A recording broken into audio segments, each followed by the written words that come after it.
Live on the App State Sports Network. This is Mountaineer Talk, presented by UNC Health Blue Ridge. UNC Health Blue Ridge, your weekly inside scoop on App State basketball. Mountaineer Talk is also brought to you by Pepsi. Grab a Pepsi and some friends and get in the game.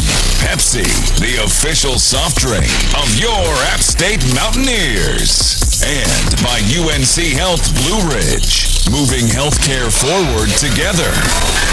Now, to get things started, here's your host, Matt Present. Hello, welcome to Mountaineer Talk here at River Street Ale House on this Monday evening. Thanks for being with us. It's a special show tonight, our final show of the season, and we've got wrestling involved here this evening. Anthony Conetta kicking off the show tonight, and then we'll get to men's basketball coming up a little bit later. The women already on to Pensacola. We'll touch on that coming up later in the show, but it's a jam-packed show. Conetta and then Bentley and then all of the basketball assistant coaches with us here today. And so we're excited to bring it to you. Appreciate you tuning in. It's Mountaineer Talk presented by UNC Health Blue Ridge, moving healthcare forward together. Anthony, how you doing tonight? I'm doing well. Thank you for having me. Of course. Thanks for being here. All right, you're a redshirt junior from Massapequa, New York. How did App State originally get on your radar?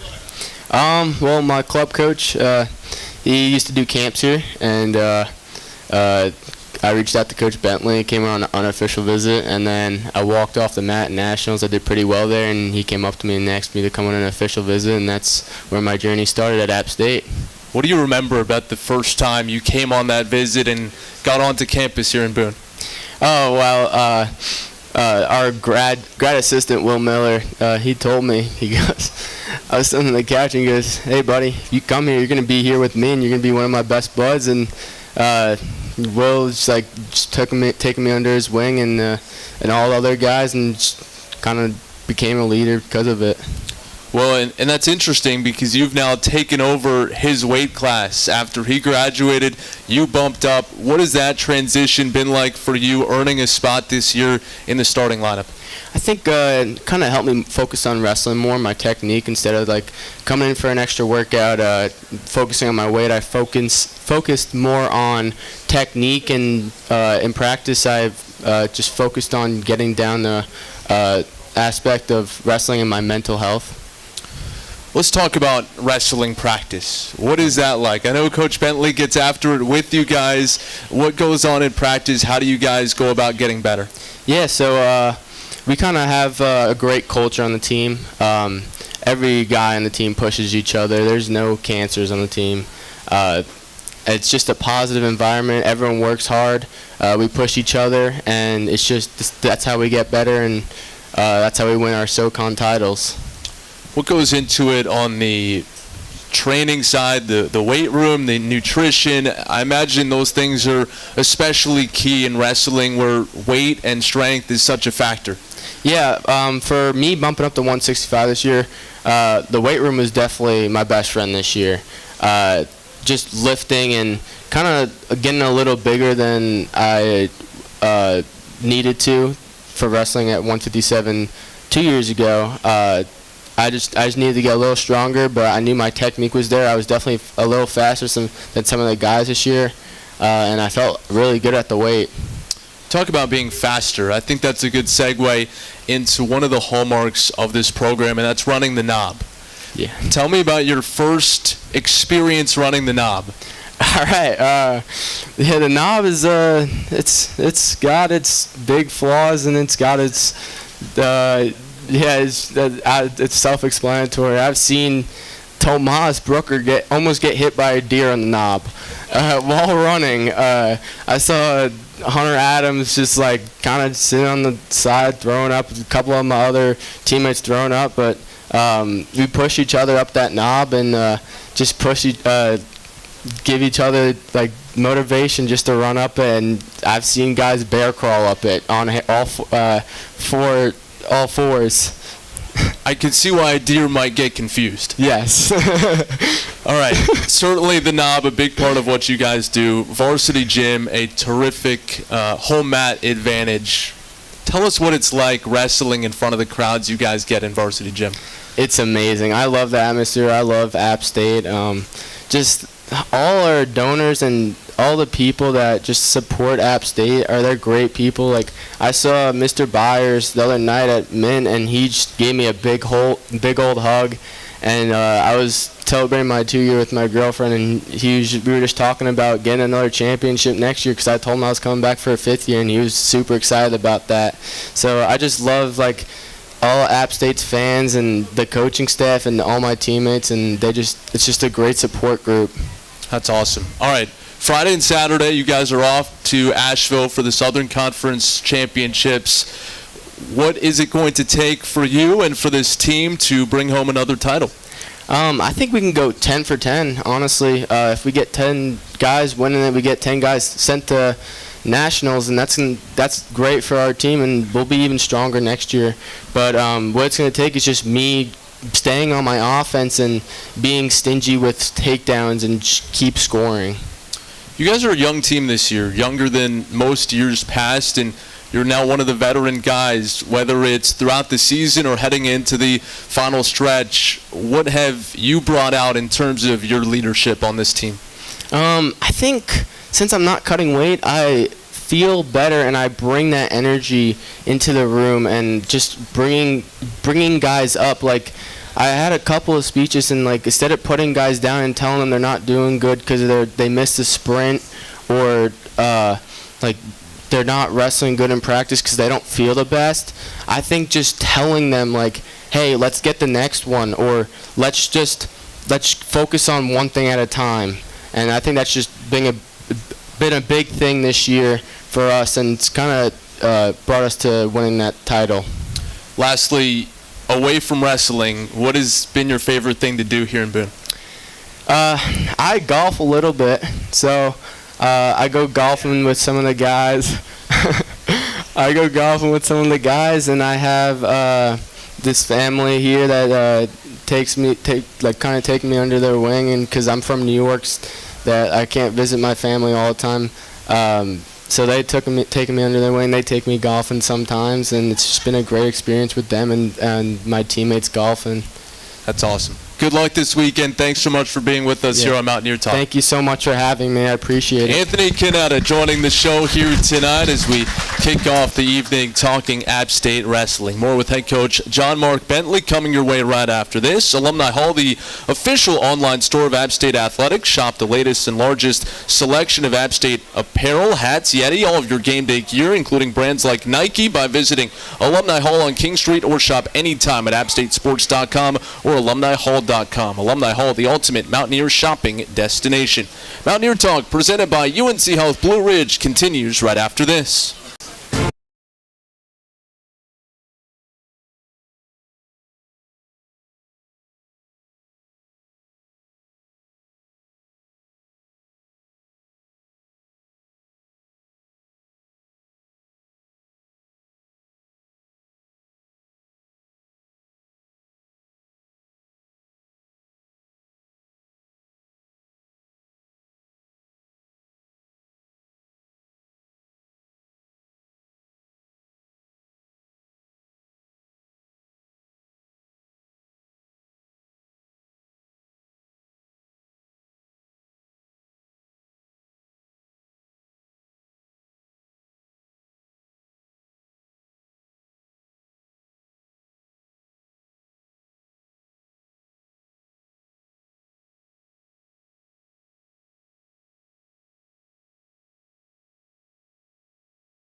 Matt Present.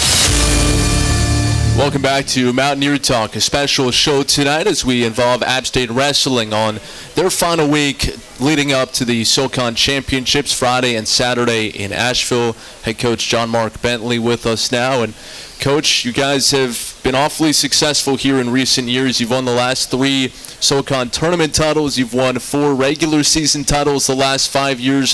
Speaking about this year's team in particular, what has impressed you most? Well, I think just the resilience. I mean, we've got a young group, as you spoke with Anthony about. I mean, this is probably the youngest team I've coached in the last 10 years, of all the conference championships we've been able to win. We've done it with pretty much a veteran group. I mean, and it's taken our guys, 1 or 2 years to get in our starting lineup. And by that point, they've got a little bit of experience and maturity. And this year, that really wasn't the case. I mean, we had 5 new starters in the lineup this year, and 3 of them were freshmen. So they had to grow up fast. And I think that I've been really proud of how this team's responded. Very difficult schedule in the first semester, probably tougher than I would have designed it, knowing that I was going to have such a young group. But it's all been part of the process of developing this young group and them showing resilience and buying into the commitment and the culture that's become our program. And I couldn't be more proud of this team and how they've responded so far this season. Yeah, you mentioned the youth. 8 of your 10 starters are redshirt sophomores or younger. Do you coach this year's team differently because of that as you kind of try to build that confidence and maturity? I don't know that I coach them different. I think that our culture is something that they buy into in the recruiting process, and they kind of know what the expectation is. And, no matter what the layout of our team is, whether it's mostly upperclassmen or we've got freshmen starting or a lot of new starters, the goals don't change. I mean, we expect to compete for a championship each and every year. But obviously with young guys, you have to kind of help coach them along and help, you worry about different things, because if their confidence gets shot as a young freshman that's coming in and getting thrown to the wolves, sometimes that can be detrimental in the second semester when you need them most. So we do, love on them quite a bit and try to grow them up and, kind of help instill in them that belief and that belief in themselves and that self-confidence that they're going to need to succeed. How have they been so successful? What is the attribute, if you were to put your finger on one thing that has allowed so many young guys to shine, what would it be? I mean, I think our guys are just tough. I mean, we've got a gritty, tough group that expects to win, and they seem to find a way, even when maybe the cards are stacked against them a little bit, to find a way to be competitive. And I think that's important. I think it's important as young guys that you don't simply look at and say maybe, we'll be successful a couple years from now. Like, there's no time like the present. And I tell our guys every time, there's no guarantee that your freshman year might not be the easiest year for you to reach your goals because of injuries, because of transfers, because of a lot of things. You never can take for granted that it's going to be easier later on in your career. So I tell our guys, like, hey, you got to be ready to go right now, and you never know. Your easiest, time in the lineup or easiest time to reach your goals might be your freshman year. And I think you have less pressure when you're a freshman, so you can compete freely. And there are disadvantages to being inexperienced and being young, but there's also some advantages that nobody talks about. When you're young, a lot of times, what do you got to lose? So there's some advantages to that as well. Well, and it's not always a straight line in terms of that development. I think Anthony is an example of someone who has grown into his role, transferred to a different weight class for this season. Speak to his growth and how he has improved throughout his time in the program. Yeah, I mean, I think Anthony's a perfect example of what our program tries to do, and that's to grow these young men and as they mature and grow and teach them life lessons through the sport of wrestling, obviously. But, I mean, even Anthony, like, there were times early on in his career where he had a lot of ups and downs and highs and lows, and he wasn't always, mistake-free, and there was some struggles we had early on about weight and just maturity and growing up. But I think he is a completely different man than he was when he came into our program, and that's the thing I think I'm most proud of in our program is you take a guy like Anthony and you just look at the growth he's made from start to the point he's at now. I think that speaks to it's a testament to the kind of program we have at Appalachian State. And, there were times when, he probably even had doubts himself, like, am I cut out for this? Am I doing the right things? Did I pick the wrong school?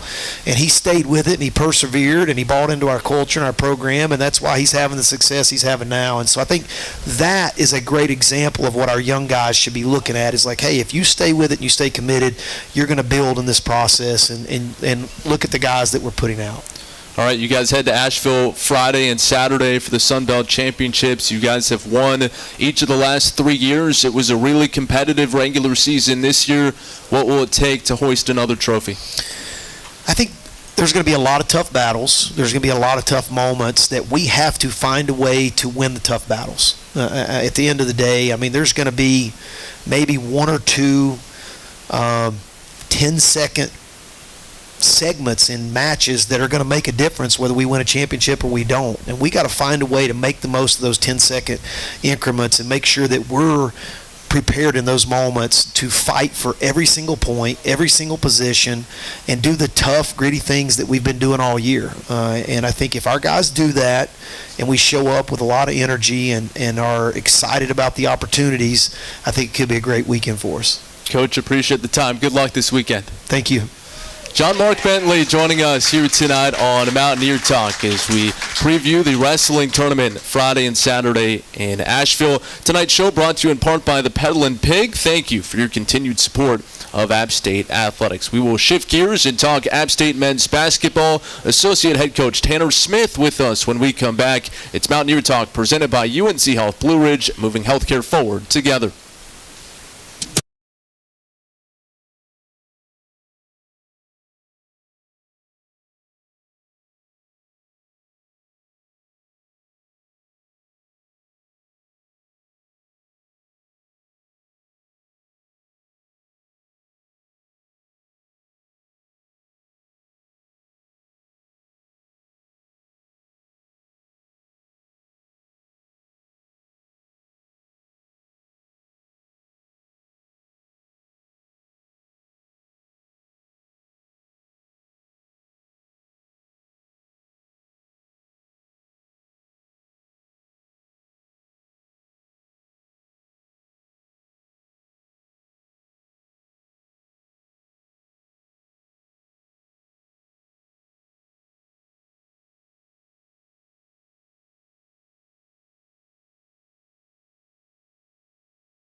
Welcome back to Mountaineer Talk as we shift our attention to App State men's basketball, heading down to Pensacola on Thursday to play Saturday night in the quarterfinals. And Associate Head Coach Tanner Smith with us here tonight. We've got several assistants that we will roll through over the next half hour or so and then get to Head Coach Dustin Kerns. But we want to get to know these guys. Tanner's in his third season with App State. You played at Clemson. Is that your connection to Dustin Kerns? How did you guys get connected? How did you end up here in Boone? Yeah, I mean, that's probably the biggest connection was the Clemson connection. Now, coaching's such a small world that you cross paths and you do different things at different events, but Yeah, the Clemson connection was the biggest thing, and then Coach and I have always stayed in touch. And then when the opportunity came to be a part of this staff and this program, I had to pretend like I wasn't super excited on the phone. Once I hung up the phone, I told my wife what we were doing. She was super excited too, so that was an easy Like sell. the silent fist pumping in the background? Yeah. You played at Clemson. You played professionally overseas for a couple years. What was that experience like? Playing overseas was great. I didn't meet my wife till after I got done playing, so she doesn't believe I was an athlete at all. So that's always fun. But playing overseas was great. My father got really sick my second year over there, so came home to help do some stuff for him. And everybody told me, like, hey, if you want to get into coaching, the earlier the better. And so I got into coaching, and here we are now. Did you know you wanted to coach before those conversations? I always wanted to coach. I always wanted to give back to the game. And I remember, like 10 years old, like my parents gave me like the whiteboard that you draw the plays on. That was like one of my Christmas presents. So like I loved ball. I loved all the different aspects, but I knew I always wanted to coach. So kind of getting into it now, I get just as much joy seeing our guys have success as I did when I played. That's awesome. All right, so you started your coaching career at Charlotte, stops at Kennesaw State, where you first were exposed to Kason Jennings. We'll get back to that. And then Stephen F. Austin, now to App State. What are kind of the little bits and pieces that you've picked up along your coaching journey with the other assistants on your staff, with the various head coaches you've worked for, that have kind of combined to shape the way you go about coaching today? Yeah, I think first is there's a lot of different ways to win. I've been a part of a lot of different staffs that have had a lot of success, but I think ultimately the thing that separates good teams and great teams are the people, and that not only comes from the people on your staff, the people you work with every day, but your players.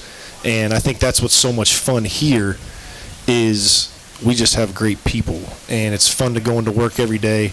I love going in and working with our staff and for coach, and then I love when we get those 2 to 3 hours a day on the floor together. That's the best part of the day, because you get to see the guys, and then you get to see them grow. We've had some guys that have stayed a few years, and you get to see their growth from year to year, but then you also get to see their growth from day one to the end of the season. And so I think ultimately when you have the success that we've had here at App State, like, it's no surprise because it starts from the top down, but it's about people, and I just love being able to be here every day, and it makes me better being around good people. Well, you mentioned the growth, and seeing that, obviously it's difficult to see growth day to day, but it's easier to see it over a long period of time. Certainly this team has grown a lot this season, but going back first to Kason, a guy that you saw first in 2021 when he was at Kennesaw State, and now you see him as the leading scorer on the Mountaineers. Where is his growth, and what was the conversation like in trying to get him here? Yeah, I knew Kason when his hair was a lot shorter and he didn't have any facial hair, and he was a lot less confident in himself. And when we recruited him to Kennesaw, a lot of it was because, again, he was a great person. He was a hard worker. He loved ball. He fit into the culture that we wanted. And then obviously him, going down to South Florida after Kennesaw, then the death of Coach Amir. This summer when we recruited him, when he went in the portal, it was about him finding a place where he could be himself again. And I think we knew he'd be a good player, but I think we also knew that our culture, the type of people that we were going to have around him every day, he committed to us, and I think we still had like 4 guys to still sign. And so sometimes in the portal that's hard because some guys want to know who they're playing with. And our biggest thing is who you are as a person. Like, we're going to have other people that are very like-minded, and so you don't have to worry that we're going to sign guys that you don't get along with. But to see the year that he's had really big moments, but he's a really hard worker. He's a great culture guy. He cares about the right stuff. He loves his teammates. He loves this place. He's been everything that we thought he'd be and more. And a lot of that is because of him, but it goes back again to the people that we have in the program that I think elevate our players in a really special way. Big picture, This team had an up and down non-conference slate, 4-4 through 8 games in the Sun Belt, ends up in a tie for second place. What did you see as the biggest transformation with this group the second half of the year? That's a good question. I think we always knew that we had this in us. And I think that even our players, I think we all knew that there were times that we weren't maybe playing to the level that we could play at, but they never gave up. And they always believed in each other. And then momentum's a really funny thing, right? Like, when you have some success, you have some belief, you have guys really caring about winning, you end up with really special runs. Like winning 7 in a row in this league, the way it is on the road, at home, you're on a road trip, you're coming back. Like, winning 7 in a row is really hard if you don't have really good people and high character guys that are going to show up the next day and work and prepare. And they really dove in to the preparation of being ready to play. Like, they love the scouting report stuff. They get into that. They cheer for each other. They root for each other. They don't care who gets the credit. And I think that's what's really cool about this group is we all knew at some point we'd hit that run. And, we're playing as good a ball as anybody heading down to Pensacola. Well, the good thing about winning 7 in a row is you know that you're capable of winning 3 in a row. Yeah, right. Coach, great to get to know you a little bit here tonight. Best of luck this coming week. Must be a slow night to have us on, but we appreciate it. Tanner Smith with us here on Mountaineer Talk. We will take a break and come back with Associate Head Coach Bob Zork right after this. And while we know you're enjoying your time here at River Street Ale House, make sure to also stop by Town Tavern Blowing Rock on your next trip to Boone.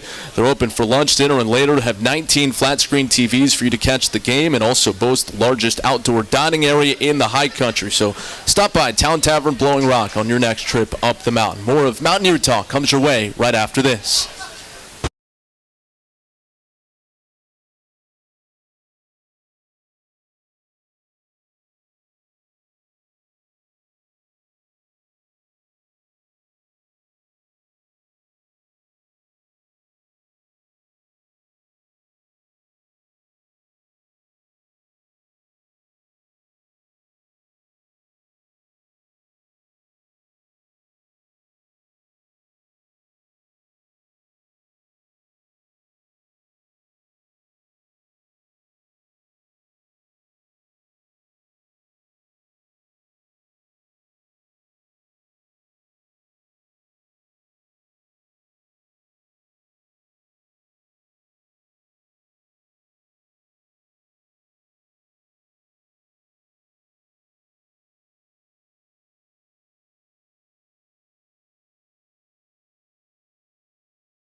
Present. Welcome back to Mountaineer Talk. Thanks for being with us here tonight at River Street Ale House or wherever you're taking in the show tonight on Facebook Live or with one of our wonderful radio affiliates. Associate Head Coach Bob Zork with us here tonight. And, Coach, want to get to know your coaching trajectory a little bit before we get to this year's team. We talked with Tanner Smith about his journey a moment ago. Yours is a little bit different. It's different. All right, so let's start at the beginning. Wherever you determine that to be in your basketball coaching career. Well, for the purpose of this, we'll just shorten it, but 7 years at the high school level, 4 years at Division II, and 8 years with Coach Kerns. So kind of seen everything, kind of seen every level, good, bad, and different. And I think along the way you learn a lot about people and what works. What made you want to get into coaching? My dad was 43 years, same high school. I grew up around it, grew up in locker rooms, grew up with coaches. I knew what I was going to do when I was 8 years old. So when you're at the high school level, you coach football, basketball, baseball, you chaperone the prom. Now you get to just focus on what you love to do, which is basketball. Well, and you not only did all that, you were also a math teacher. What are your memories from the classroom? Great memories. Still, connect with a lot of those students. You win a game on Tuesday night, you lose a tough game on Tuesday night at 7:28 in the morning.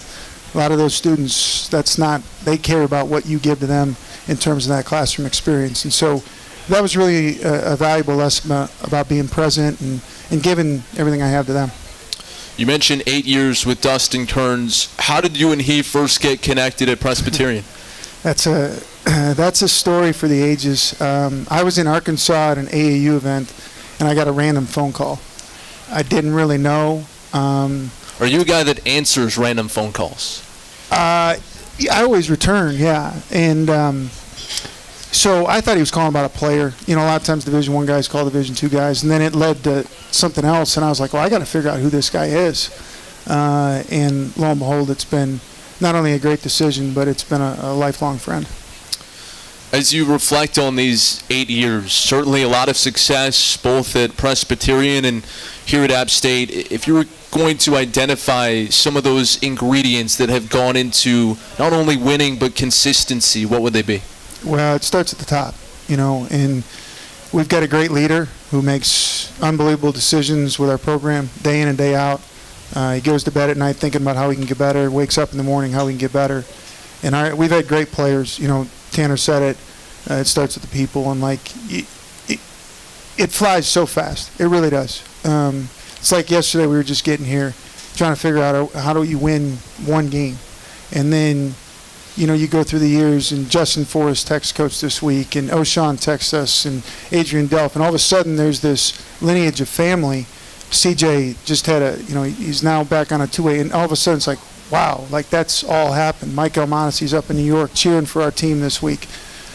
And it really does fly by. But it's the people, the decisions, our staff, there's no egos, and everybody's just trying to do right by Upstate. That's really cool. I know so much of what you do, what you enjoy, is all of the meticulous preparation.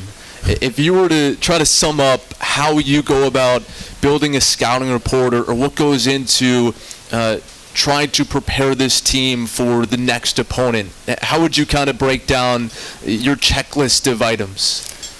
That's a good question. I think if you ask my wife, I'm not a very good husband when those weeks come, because nights you're just trying to watch one more thing or do one more thing.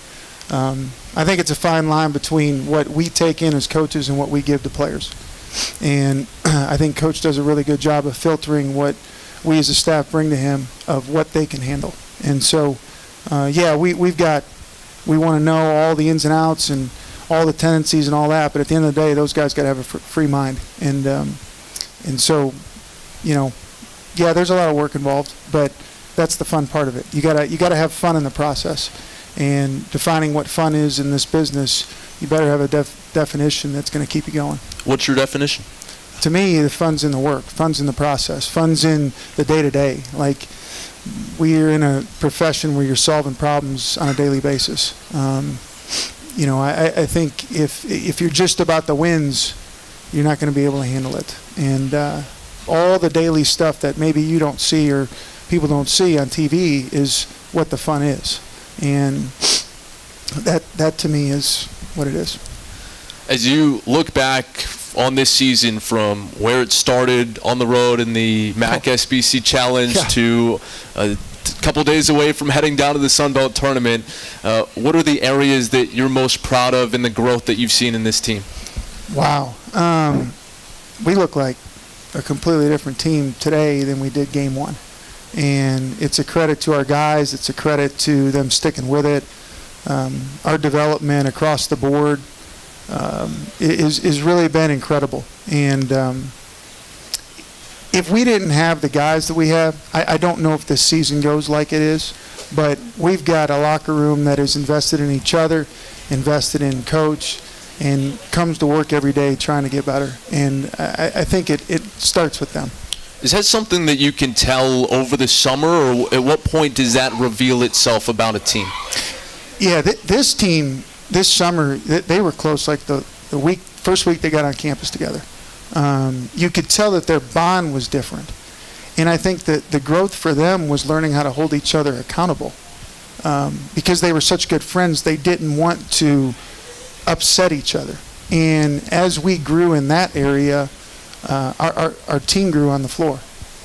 Coach, it's been fun getting to know you a little bit tonight. Appreciate the time, and let's go win a few down in Pensacola. That sounds like a great plan. All right, Bob Zork with us tonight here on Mountaineer Talk. He talked about growth and development. Well, it extends beyond the basketball coaches on this staff. Strength and conditioning, a big part of it too. Connor Agnew will join us when we return. Mountaineer Talk back right after this.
Welcome back to the show. Thanks so much for being with us here tonight on Mountaineer Talk as Director of Performance Connor Agnew joins us this evening. How you doing, Connor? I'm great. I'm very excited to be here and spend a bit more time with my roommate on the road. Matt That's right. Yeah. That's right. The two of us roommates on the road. All right, let's dive right into it. The weight room, I imagine, is a really tough place in that it challenges guys. It forces them to push their boundaries maybe to a place they don't necessarily want to go. How do you get guys to embrace it? How do you get the buy-in out of the gates early on, whether it's over the summer or in the off-season, to get to where we are on March 2nd? Yeah, I think it's certainly an extended process. I think it starts with the relationships. You have to understand what the motivations are for each of our players, what they truly want to see out of their goals, what they want to see out of their career. If you ask an entire team at App State who wants to go to the NBA, everybody's going to raise their hands. So ultimately you have to understand, okay, what are their goals? Do they want to go to the next level? Do they want to play at the next level? And how can we best get you there? And a lot of times it's going to be by their body transformations. Then the second piece, and in my opinion, the most important piece is the buy-in from the coaching staff. So ultimately, Coach Kerns does a really great job of emphasizing the importance of the weight room. If I didn't have his buy-in, if I didn't have him there to help me with that, then we'd really struggle, and the guys wouldn't see the importance of it. And the same thing with the assistant coaches who help me out on a daily basis with reinforcing the things that I really try to drive home with the guys. Did your undergrad at Temple, you did your graduate schooling at Tennessee. Speak to what are the things from an education perspective that go most into the work you do on a day-to-day basis? Yeah, so, I mean, obviously my undergrad was in exercise science. It was funny, I actually went in as pre-med, and I thought I wanted to be a doctor, and I took one calculus class, and I stood up and left and said, I like working out, let's do exercise science. So, why would a doctor need calculus? Exactly, that was exactly my thoughts. I was pretty upset about it. And then my grad school was actually, I got my degree in sports psychology. So that's a really valuable degree for me because, again, we talked about the importance of relationships and developing relationships, understanding the motivations for our players. So understanding the sports psych side of things was very important. So it really helped me with helping develop buy-in, with helping develop, the best relationships with our guys possible. Luke Wilson today named the Sun Belt Defensive Player of the Year. We'll dive into all of the awards with Dustin Kerns coming up in a bit. But I know that Luke's transformation process ranks high on your list in terms of guys that you're proud of and guys that you've worked the hardest with. Speak to what went into transforming a guy who was a two-sport athlete, built to be a football player to at least some degree in high school, to being a guy who's now got 11 double-doubles in the Sun Belt a couple years later. Yeah, I'm extremely proud of Luke. I mean, seriously, when you talk about somebody who put in the work every single day, and especially he was a red shirt where you don't get to play games for an entire year. So you just basically have to hang out with me and Coach Zork every single day. And that can be a tough task with the both of us. So he's done a fantastic job. We've mentioned this multiple times on different outlets, but he's lost 30 pounds from when he first came here on campus. So if you look at his body transformation, it's really impressive what he's been able to do. And one of the really fun pieces that we got to do is we take transformation pictures every year. And when we finished up our summer training, I took his picture from when he first got here on campus to the end of this summer training session. I just said, hey, man, I'm extremely proud of you and the work that you did. So he's really done a fantastic job. And again, credit to Coach Zork, who really drove home a lot of the things that I really wanted to impress upon Luke. And we really helped him come along, but he did the work himself. Yeah, we're seeing it paying off, no doubt. You put together these plans. Certainly there are things that are universal across the team, but a lot of it is customized for position, for body type. What's the process of kind of creating a tailored approach to each player on this team? Yeah, I think a lot of it comes down to sports science and technology that we use. So ultimately, we have a bunch of different things that tell us a lot of specific data points about each players, and then what are the things that they really need to improve upon. So we use our force plates, which can tell us, is this guy athletic? Is he really strong but needs to work on his speed development? We use our DEXA scan here on campus. So what's really cool about that is that it can actually tell us down to the gram how much muscle mass you have in your right arm versus your left arm. And we've noticed if you have a certain amount of discrepancies that you're predisposed for injuries. So there's a lot of different things that we use to help kind of individualize the program. But what I always tell our recruits, the most important piece is that the players have to feel like the program's working for them. They have to feel like at the end of the day they're getting better doing what I'm implementing for them. And if they don't, then we have an open conversation about it because they have to feel confident in what I'm doing. Well, and it's a tag team effort. Your wife, Tess, is the nutritionist for this team. How much of that stuff is important to being able to get stronger? I would say it's probably the most important piece. My corny joke for when recruits come in is I love nutrition so much I got married to it, right? So ultimately it's really, really important. And when you look at us going down to the Sun Belt tournament, there's really not going to be very many lifting sessions. There's going to be some recovery sessions, but the main thing we're going to focus on is the nutrition piece. It's going to be making sure that the guys refuel, rehydrate, and take care of all the nutrition things that are really going to help push them over the edge to get to that final game and win it. So there might be a fruit cup or two. There's certainly going to be a lot of fruit cups. That's been very what's popular. going into your perfect fruit cup? Well, I found out earlier in the year that cantaloupe is a filler fruit. I had no clue. So I was told by our coaching staff to stop putting cantaloupe in the fruit cups. But I would say I go pineapples, strawberries, and I love some kiwi as well. Kiwi's great. Yep. All right, lastly, you're not only a strength coach, you're also a podcaster. Yeah. Tell us about how those two worlds have intersected for you. Yeah, so I was actually reached out to by a company called Samson Equipment, and they reached out and asked if I would be willing to host their podcast, and it's been really, really fun because I get to meet coaches from, basically every single walk of coaching in every area within it, and I've gotten to meet some legends within the field. I think about Bill Ferran, who was the strength and conditioning coach for the Miami Heat for over 30 years and won multiple NBA championships, and what's really cool about it is we have a conversation that's recorded, and then we have another conversation where I get to ask them the real questions that I really, really want to know. And I've learned a lot, and it's gotten me a lot better. That's awesome. Connor, appreciate the time. Looking forward to a few more nights on the road with you this week. Can't wait for it. Seriously, I'd love to be sitting right next to you for a couple more days. Absolutely. Yeah. Connor Agnew joining us tonight here on Mountaineer Talk. App Nation, get ready. Young the Giant is bringing the energy to the Holmes Convocation Center on March 26th. Don't miss your chance to see one of the biggest names in alt-rock live right here in Boone. Tickets on sale now at appstatesports.com. More Mountaineer Talk coming your way right after this. Tired of sitting on the sidelines?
Welcome back to Mountaineer Talk. Head coach Dustin Kerns with us now. His comments presented by Blue Ridge Energy, powering a brighter future. Coach, it's been a fun show tonight, getting a chance to get to know some of your staff a little bit better. Let's talk about those guys and what they've meant to you and this program. We'll go in the order that they appeared on the show. Tanner Smith, he obviously touched on the Clemson connection, but what has he meant? What has he brought to the table? Yeah, Tanner can coach at any level. Future head coach, will lead his own program soon, but he can coach at any level. When you talk about players and hey, they've got elite skills like communication, knowledge, presentation, all those things are really top notch in all regards, from basketball teaching to recruiting, so top notch part of our staff. Bob Zork has been with you for 8 years, first at Presbyterian and now all 7 at App State. What has it been like to work with him and have so much consistent success over that run?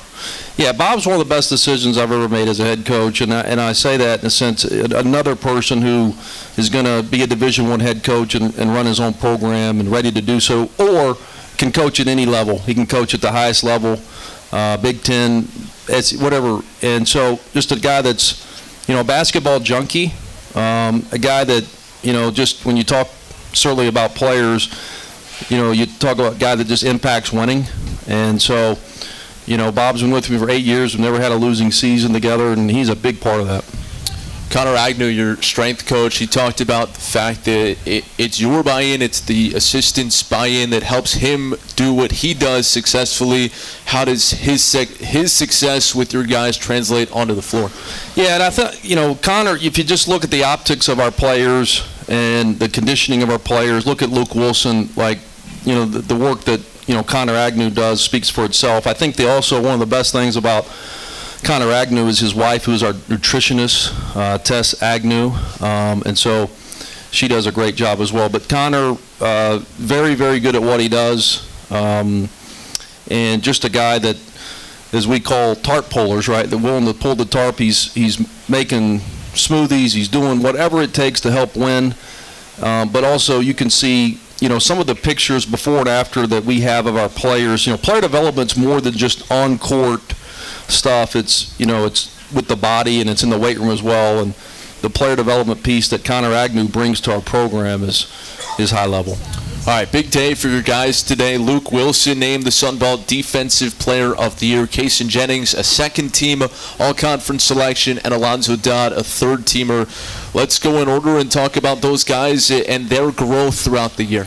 Yeah, well, the best, we have the best defensive team in the league, and so we should have the Defensive Player of the Year, right? So I think it speaks volumes about our team, right? And I talked to Luke about this today. Like, if our team was 4th or 5th in defense, he probably wouldn't have been Defensive Player of the Year. So a team award, a lot of recognition for Luke Wilson, but really proud of him and his development and how far, he has came, on all sides of the ball and certainly in the weight room. I mean, we talked about Connor, but, Luke's lost 50 pounds, right, to allow him to play. He's never... this year his minutes have gone up and he's worthy of that. But a lot of that work is in the weight room and in conditioning. But really proud of Luke for getting that award. That's a big time award in a 14-team league to be any sort of Player of the Year, which I think there's only 4 of those: Player of the Year, Defensive Player of the Year, Sixth Man of the Year, Newcomer of the Year. And for him to get one of those is really special for him and our program.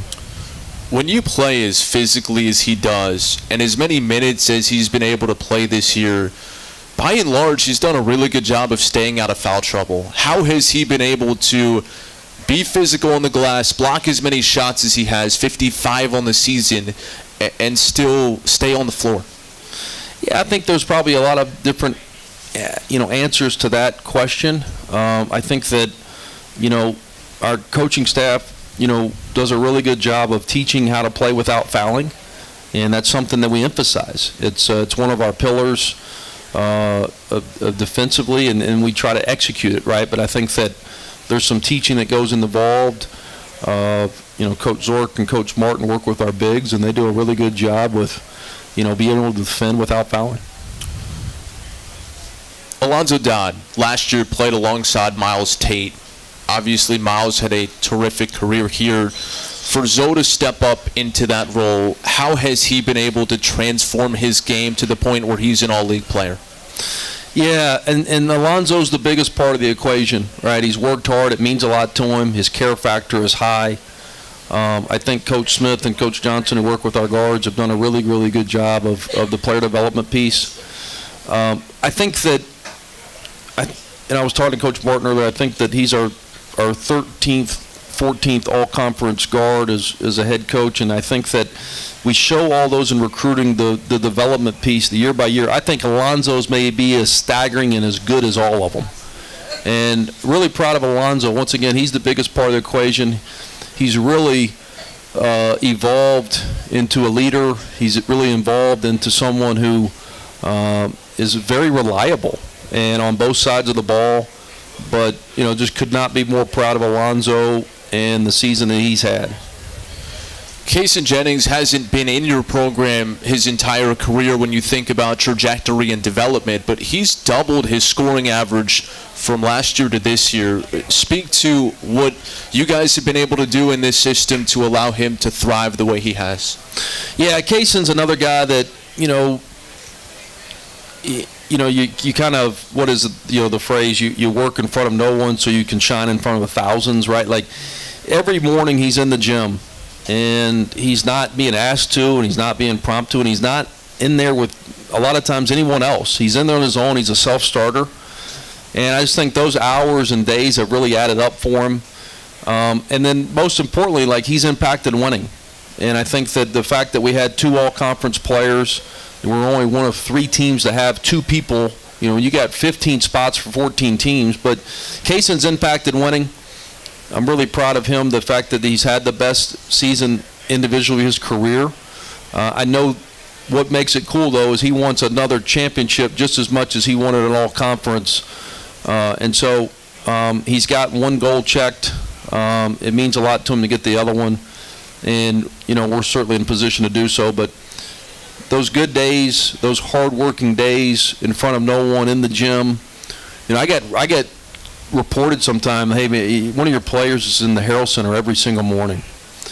And, if he's not in Harrell, he's in the home center. And so it's pretty cool to see, that sort of hard work, pay off. And, we had a conversation, in December about we have no problem with individual goals. Those are fine, right?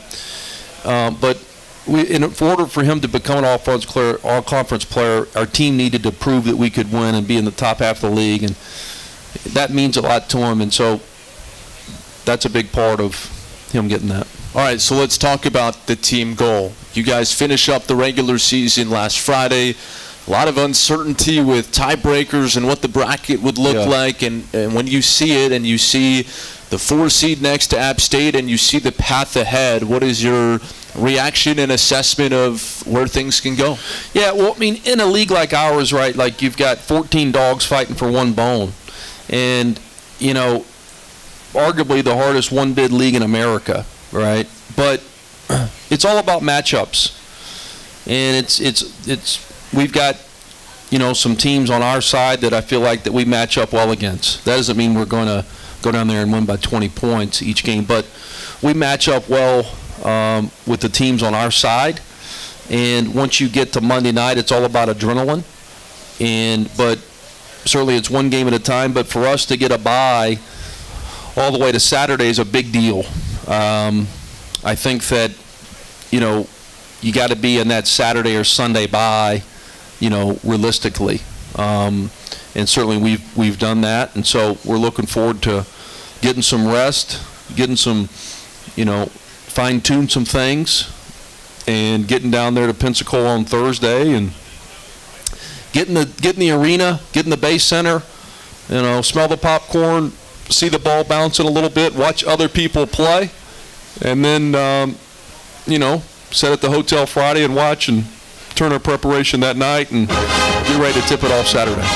Sounds like a plan, Coach. Appreciate the time and can't wait to see this team excel down in Pensacola. Always great to be here at the Ale House, and thanks for everybody that came all season. So many of y'all came every week. It means a lot. And so, once again, whether it's admin, fans, thank you so much for coming.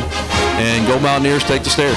We're just about out of time. Thank you to head coach Dustin Kerns and all our guests here tonight. Thanks to Ryan Sirk and Rob Burlington. I'm Matt President. Men, head down to Pensacola on Thursday. Play Saturday night, 6:30 Eastern Time. We'll be on the air at 6 o'clock, and we will talk to you then. Thanks so much for a great year here on Mountaineer Talk.